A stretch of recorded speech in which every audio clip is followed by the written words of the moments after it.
Hello students, today I am discussing module 1 which is types of blockchain. So as you know we have 4 types of blockchain: public, private, consortium and hybrid.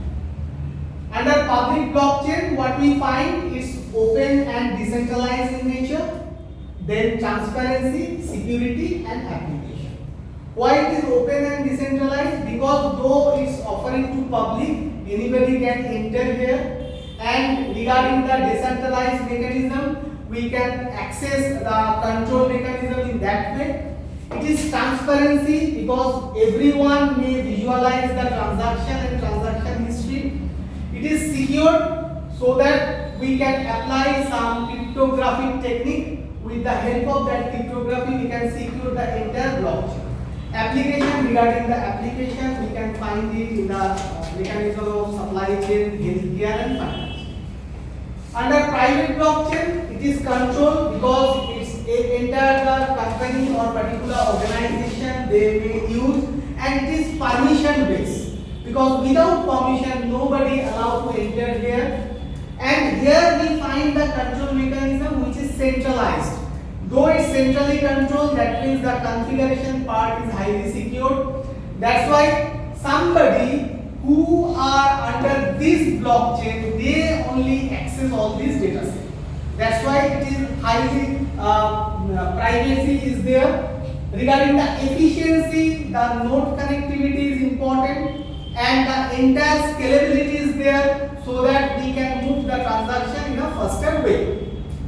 The third one is consortium, where we find the share control. Here the hybrid mechanism is essential, which is control, access and transparency. It is also efficient and trust issues are there. Application part we can use it in the supply chain, in case of healthcare, in case of finance.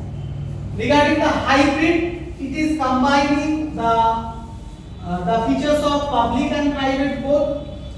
But some cases we may verify the public because public have their no particular access. So regarding some issues we may verify them. It is customizable on the basis of the choice of that blockchain we can use it. It is highly secure because of the decentralized nature, and it is transparent. Application in case of finance, healthcare and supply chain we may apply. But combining all this, what we get, two things are very important, that is POW and POS, proof of work and proof of stake. These are consensus algorithm, proof of work, and with the help of the mechanism we can use it. Under the proof of work, what we find, multiple nodes are verified with the help of mathematical puzzle, and randomly chosen the number create the hash cryptography. But in case of proof of stake, what we find that network validation is essential. With the help of network validation, we can run the entire mechanism. Though it's all effective, but with the help of cryptographic